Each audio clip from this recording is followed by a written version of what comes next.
Lalu diberitahukanlah kepada Yoab, "Ketahuilah, raja menangis dan berkabung karena Absalom." Pada hari itulah kemenangan menjadi perkabungan bagi seluruh tentara. Sebab pada hari itu, tentara itu mendengar orang berkata, "Raja bersusah hati karena anaknya."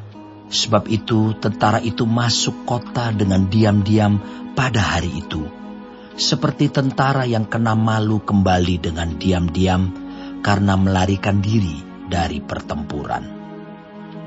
Raja menyelubungi mukanya dan dengan suara nyaring merataplah raja, "Anakku, Absalom, Absalom, anakku, anakku." Lalu masuklah Yoab menghadap raja di kediamannya serta berkata, "Pada hari ini, engkau mempermalukan semua hambamu yang telah menyelamatkan nyawamu pada hari ini, dan nyawa anak-anakmu laki-laki dan perempuan, dan nyawa istri-istrimu, dan nyawa gundik-gundikmu, dengan mencintai orang-orang yang benci kepadamu, dan dengan membenci orang-orang yang cinta kepadamu. Karena pada hari ini, engkau menunjukkan bahwa panglima-panglima dan anak buah tidak berarti apa-apa bagimu. Bahkan aku mengerti pada hari ini, bahwa seandainya Absalom masih hidup, dan kami semua mati pada hari ini, maka hal itu kau pandang baik. Oleh sebab itu, bangunlah, pergilah keluar, dan berbicaralah menenangkan hati orang-orangmu. Sebab aku bersumpah demi Tuhan, apabila engkau tidak keluar, maka seorang pun tidak akan ada yang tinggal bersama-sama dengan engkau pada malam ini. Dan hal ini berarti celaka bagimu, melebihi segala celaka yang telah kau alami sejak kecilmu sampai sekarang." Lalu bangunlah raja dan duduk di pintu gerbang.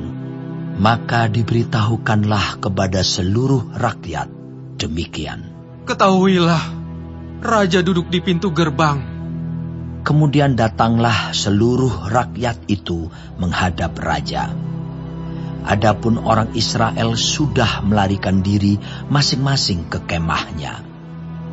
Seluruh rakyat dari semua suku Israel berbantah-bantah, katanya, "Raja telah melepaskan kita dari tangan musuh kita. Dialah yang telah menyelamatkan kita dari tangan orang Filistin. Dan sekarang ia sudah melarikan diri dari dalam negeri karena Absalom.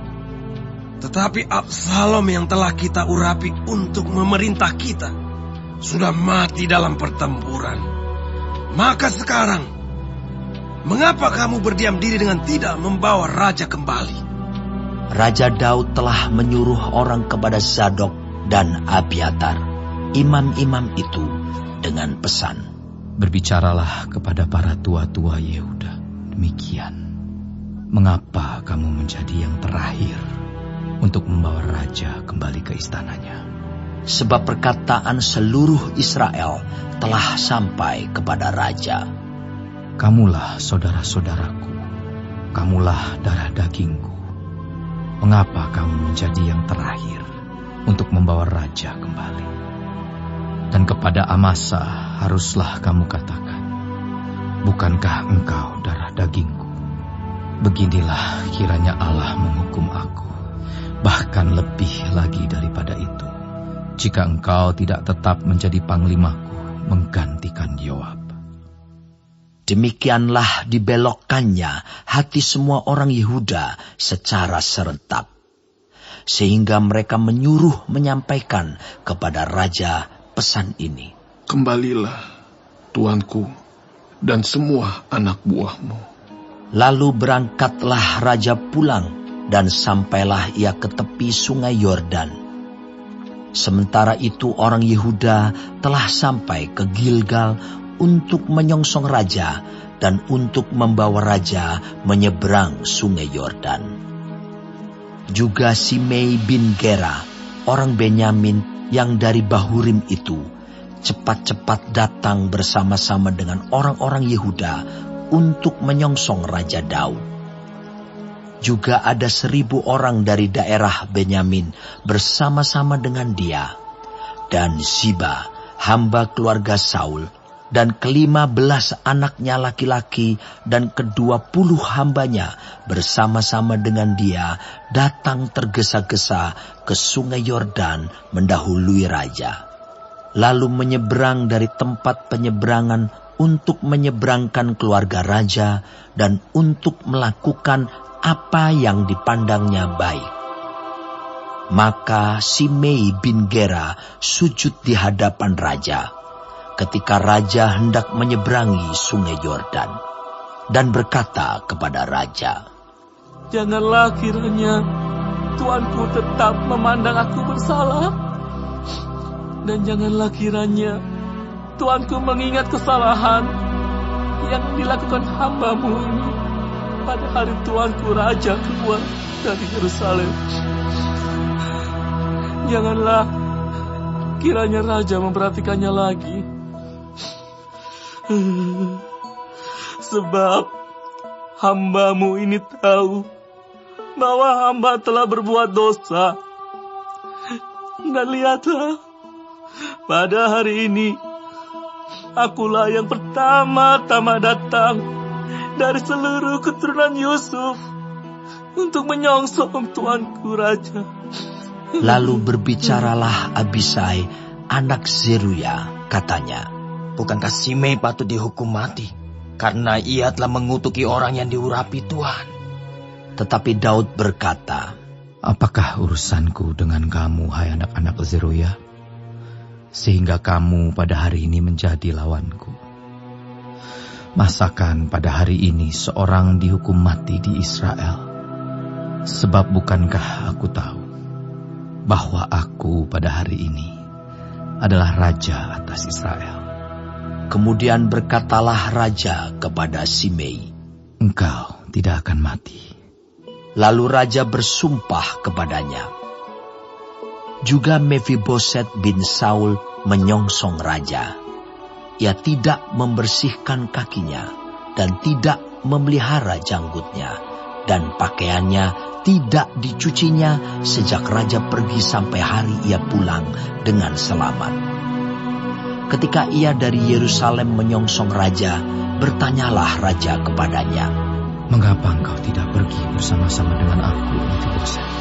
Jawabnya, "Ya tuanku raja, aku ditipu hambaku. Sebab hambamu ini berkata kepadanya, pelanailah keledai bagiku, supaya aku menungganginya dan pergi bersama-sama dengan raja. Sebab hambamu ini timpang. Ia telah memfitnahkan hambamu ini kepada tuanku raja. Tetapi tuanku raja adalah seperti malaikat Allah. Sebab itu, perbuatlah apa yang tuanku pandang baik. Walaupun seluruh kaum keluargaku tidak lain dari orang-orang yang patut dihukum mati oleh tuanku raja. Tuanku telah mengangkat hambamu ini di antara orang-orang yang menerima rezeki dari istanamu. Apakah aku lagi? Dan untuk apa aku mengadakan tuntutan lagi kepada raja?" tetapi raja berkata kepadanya, Apa gunanya engkau berkata-kata lagi tentang halmu? Aku telah memutuskan. Engkau dan Ziba harus berbagi ladang itu. Lalu berkatalah Mefiboset kepada raja, "Biarlah ia mengambil semuanya, sebab tuanku raja sudah pulang dengan selamat." Juga Barzilai orang Gilead itu telah datang dari Ragelim dan ikut bersama-sama raja ke sungai Yordan untuk mengantarkannya sampai di sana. Barzilai itu sudah sangat tua, 80 tahun umurnya. Ia menyediakan makanan bagi raja selama ia tinggal di Mahanaim, sebab ia seorang yang sangat kaya. Berkatalah raja kepada Barzilai, Ikutlah aku. Aku akan memelihara engkau di tempatku di Yerusalem. Tetapi Barzilai menjawab raja, Berapa tahun lagikah aku hidup, sehingga aku harus pergi bersama-sama dengan raja ke Yerusalem. Sekarang ini aku telah berumur 80 tahun. Masakan aku masih dapat membedakan antara yang baik dan yang tidak baik? Atau masih dapatkah hamba-Mu ini merasai apa yang hamba makan atau apa yang hamba minum? Atau masih dapatkah aku mendengarkan suara penyanyi laki-laki dan penyanyi perempuan? Apa gunanya hamba-Mu ini lagi menjadi beban bagi Tuanku Raja? Sepotong jalan saja hamba-Mu ini berjalan ke seberang Sungai Yordan bersama-sama dengan Raja. Mengapa Raja memberikan ganjaran yang sedemikian kepadaku? Biarkanlah hamba-Mu ini pulang, sehingga aku dapat mati di kotaku sendiri, dekat kubur ayahku dan ibuku. Tetapi inilah hamba-Mu Kimham.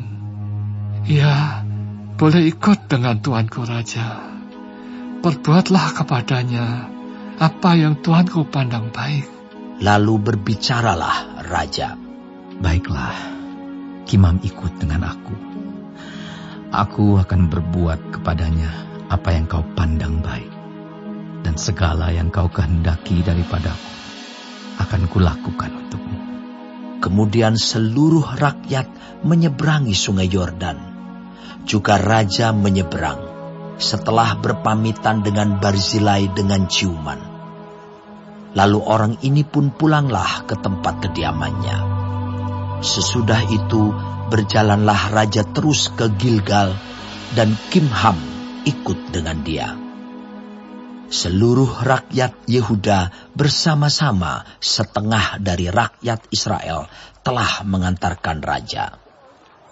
Tetapi seluruh orang Israel datang menghadap Raja dan berkata kepada Raja, "Mengapa saudara-saudara kami, orang-orang Yehuda itu, menculik Raja dan membawa dia menyeberangi Sungai Yordan dengan keluarganya, dan semua orang Daud yang menyertai dia?" Lalu semua orang Yehuda menjawab orang-orang Israel itu, "Oleh karena Raja kerabat kami. Mengapa kamu menjadi marah karena hal ini? Apakah kami makan apa-apa atas biaya Raja? Apakah kami mendapat keuntungan?" Tetapi orang-orang Israel itu menjawab orang-orang Yehuda, "Kami 10 kali lebih berhak atas Raja. Sebagai anak sulung, kami melebihi kamu. Mengapa kamu memandang kami rendah? Bukankah kami yang pertama-tama harus membawa Raja kami kembali?" Tetapi perkataan orang-orang Yehuda itu lebih pedas daripada perkataan orang-orang Israel.